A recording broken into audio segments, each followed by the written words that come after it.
Hi viewers, you are watching the explainer. आज हम बात करेंगे इंडिया में बढ़ते हुए इस्लामोफोबिया की।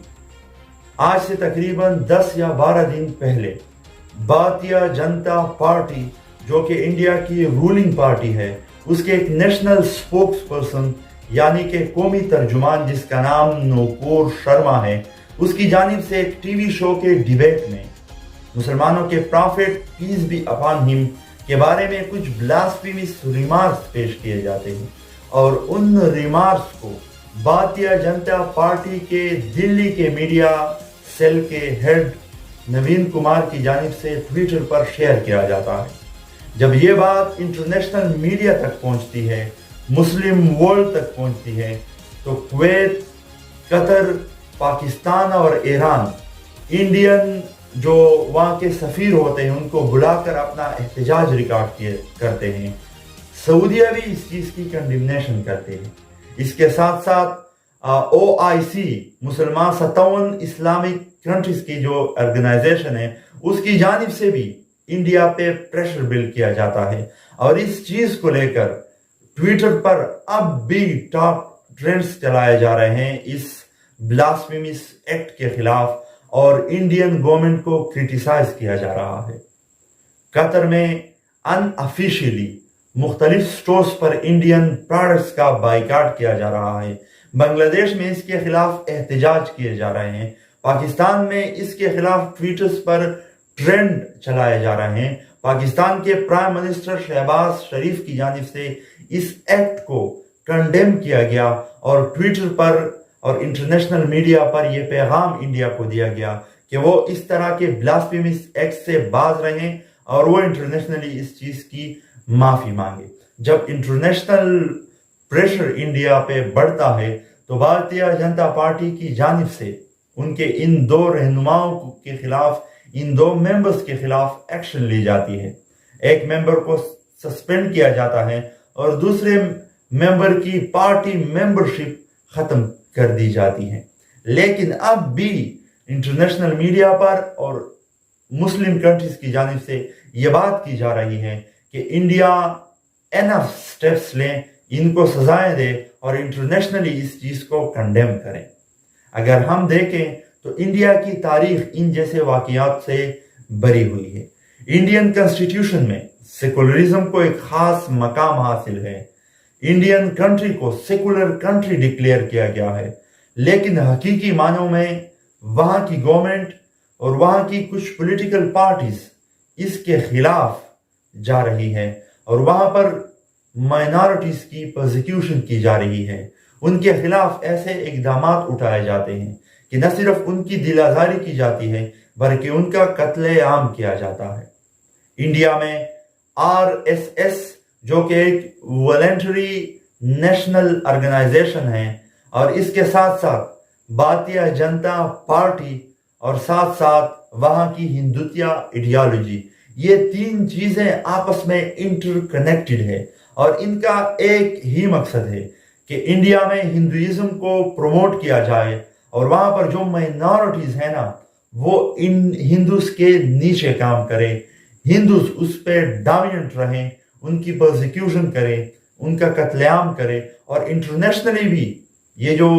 हिंदुइज्म है या हिंदू नेशनलिज्म है, इसे प्रमोट किया जाए। Narendra Modi life time member of RSS हैं। उन्होंने लाइफ टाइम मेंबरशिप ली है RSS की और RSS का किरदार सारी दुनिया के सामने है। उन्होंने मुसलमानों के खिलाफ नफरतें फैलाई, मुसलमानों का कत्ले आम किया और इस बुनियाद पर जब नरेंद्र मोदी को 2001 से लेकर 2014 तक गुजरात की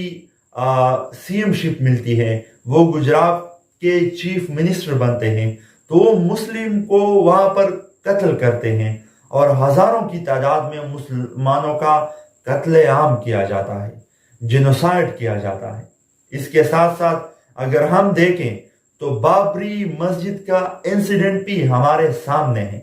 कि वहां पर एक मॉस्क थी, एक बड़ी मुसलमानों की मस्जिद थी जो कि बाबरी मॉस्क के नाम से जानी जाती थी। हिंदुओं ने यानी कि RSS کے لوگوں نے وہاں پر اس مسجد پر حملہ کیا اور یہ اعلان کیا کہ مندر کی جگہ پر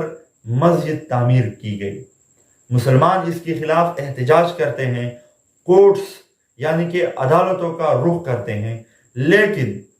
سالوں کے طویل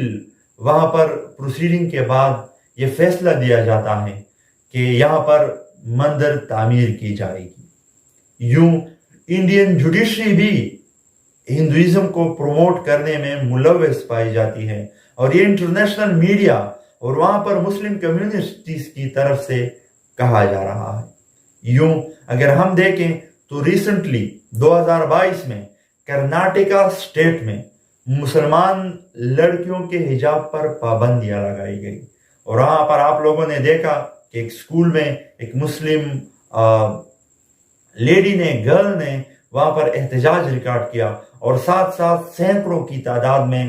روڈز پر، سڑکوں پر، اسٹریٹس میں اور کالجز میں، یونیورسٹیز میں وہاں پر مسلم کمیونٹیز کی گرلز اور لیڈیز نکلی اور انہوں نے اس کے خلاف احتجاج کیا، اور ساتھ ساتھ وہاں پر انڈین کورٹس نے حجاب کے بین پر کو لیگل کیا، اور یوں جوڈیشری کا ایک بائسڈ رول ہمیں نظر آتا ہے۔ سملرلی اگر ہم سٹیزن امینڈمنٹ ایکٹ دیکھیں، 2019 میں انڈیا میں ایک سٹیزن امینڈمنٹ ایکٹ پاس کیا جاتا ہے، جس کے مطابق 2014 سے پہلے افغانستان، بنگلہ دیش اور پاکستان سے جو مسلم کمیونٹیز کے علاوہ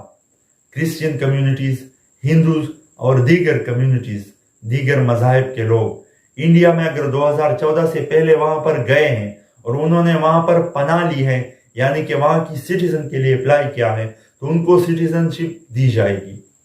لیکن اس کے برعکس اگر مسلمان افغانستان، پاکستان اور